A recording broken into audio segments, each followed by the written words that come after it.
Ever since April, there's been an outburst of protests demanding that the country reopen its economy.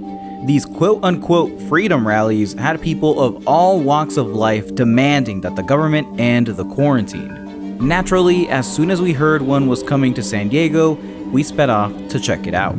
So we're on the way to the freedom protest right now. It started at 1 and it's 2 p.m. so hopefully there's still people there. But we were immediately skeptical. The rally was filled with Trump-Pence banners, wealthy white people, and expensive cars. It wasn't reflective of the San Diego I knew. For people demanding the end of stay-at-home orders, they looked nothing like the people who were most affected. So I started getting a little conspiratorial. These aren't legitimate protests, I thought. Sure, there are people here and they're protesting, but the feeling and energy isn't authentic.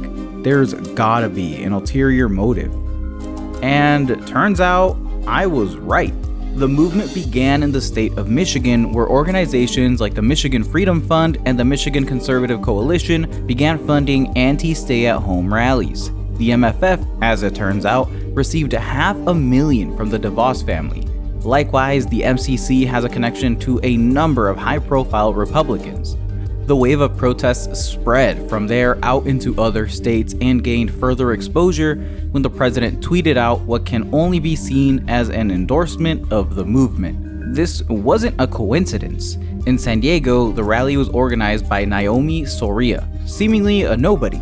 But after she was arrested and given a possible misdemeanor charge for breaking the stay-at-home order, she's now being represented by Mark Muser of the Center for American Liberty. Turns out that Muser's boss, the founder of the CAL, is Harmeet Dillon, a national committee woman of the Republican National Convention for California.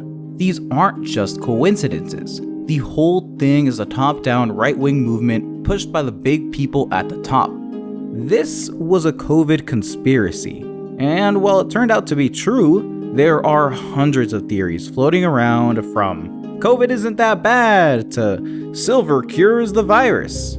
If you can think it, it's probably a conspiracy somewhere. I execute judgment on you, COVID-19. I execute judgment on you, Satan. How do we sift through all the BS? How do we know what's real and what's not? To tell you the truth, I'm a bit of a conspiracy theorist myself. I grew up in an undocumented family, so not trusting the powers that be was kind of our thing. I don't think they faked the moon landing, and I don't think 9/11 was fake, but I do think the government is capable of extreme cover-ups and false flag attacks to achieve geopolitical means. There's plenty of examples to pick from in history. I also believe the conspiracy that the will of the wealthy reigns supreme in this country, and there's very little we can do about it, through legitimate channels at least. If they want us to believe something, they have enough power and money to make that happen. So when I hear people saying things like, "This is an overreaction, we need to reopen the economy," or I see people not respecting the stay-at-home orders, my first reaction is, well, yeah, that opinion is understandable. Why would you believe the institutions that screw you over in everyday life when it comes to something like this? But not every conspiracy is created equal. Now, I'm no scientist, but the numbers don't lie. Most people who get the flu recover in under 2 weeks, but for some, complications can be deadly. The World Health Organization estimates that between 290,000 and 650,000 people die of flu-related causes every year, with an estimated 1 billion people contracting some kind of flu every year. That's a mortality rate well below 0.1%. Meanwhile, COVID-19 has a crude mortality rate of 3 to 4%. This number is likely higher than the actual mortality rate, since people with mild cases aren't going to go to a hospital and get tested, but the true number is impossible to know. With the lack of access to testing, there's an unknown number of people dying in their homes from COVID-related complications that will never get confirmed as COVID deaths. It's called the novel COVID-19 for a reason. There's a lot we just do not know. No one has any built-up immunity since it's new, and there's no treatment available. So yeah, it's definitely worse than the flu, but we don't know how much until the dust has settled. With that in mind, are we overreacting? People are risking everything because of the economic shutdown. At some point, we have to accept the loss of life for the good of the rest of us, right? Well, one model from the College of London predicted that if no social distancing measures were put into place, by the end of 2020, we would be seeing 7 billion infections and 40 million deaths worldwide. For reference, about 70 million people died during World War II, and 50 million died from the 1918 Spanish flu pandemic. We're talking a serious disaster of historic proportions if no preventative measures were ever taken.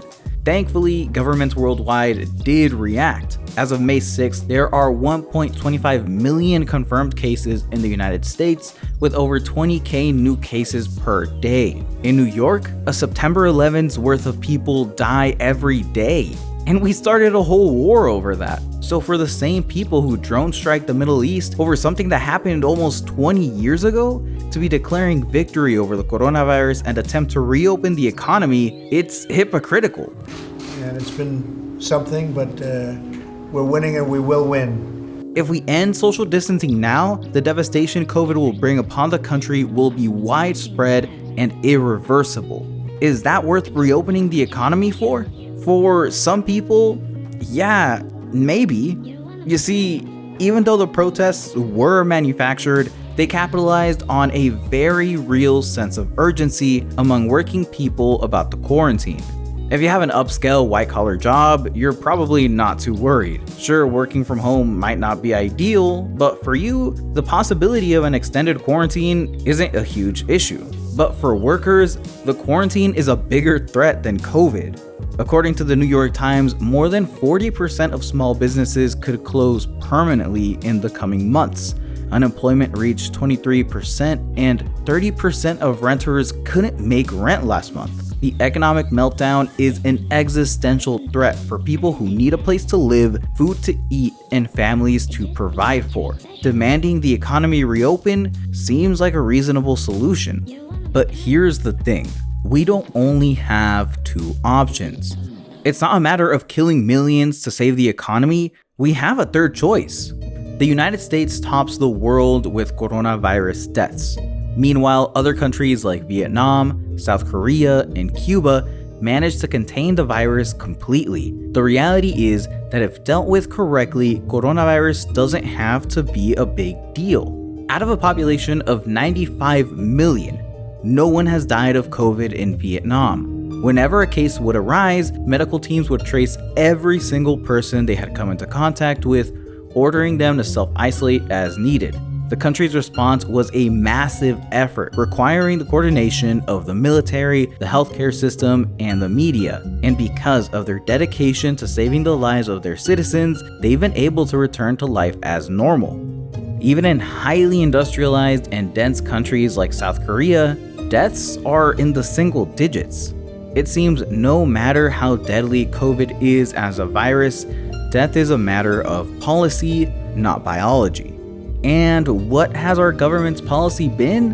Handing out trillions of dollars to giant corporations, a meager $1,200 stimulus check for everyday people, and that's basically it.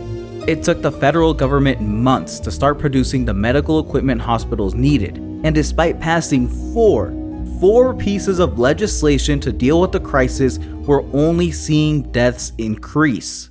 So what's going on here? When I saw the freedom rallies in person, I was dumbfounded. How can you have people demanding the government reopen the economy instead of, demanding the government do what South Korea or Vietnam did? But then I remembered, oh yeah, these rallies are funded by right-wing groups. Both the money and the messaging is being provided by millionaires and billionaires. It's being laundered through these grassroots groups that hold the protests to make it seem like a legitimate impulse of the people. And then it's legitimized further by the media that covers the protest. And what messages are the oligarchs and the wealthy trying to push? Reopen the country no matter the cost. Some of you may die, but it's a sacrifice I am willing to make.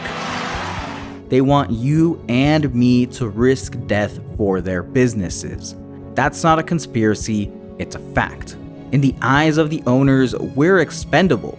They're not even willing to spend the money or time necessary to pass the laws that would ensure as few people die as possible.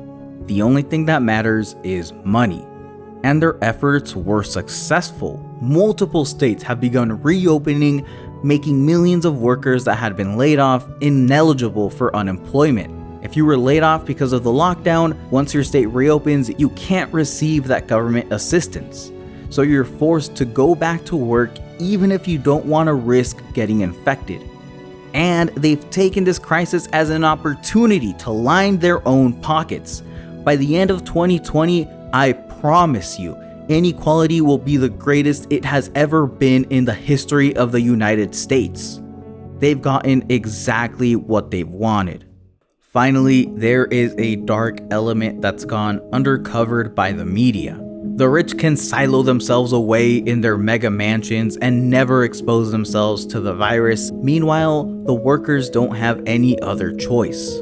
But it's not only about class. The infection rate is heavily racialized. In certain states like Georgia, over 80% of hospitalized COVID victims are black.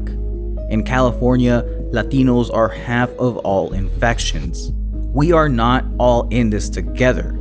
It's far, far from the case. And as the country reopens, the same racist inequalities that played out before this pandemic will only be heightened. The message is clear. If you're poor, if you're black, brown, indigenous, your life is expendable.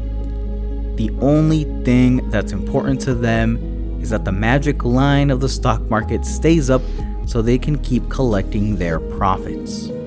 This is the only conspiracy that matters.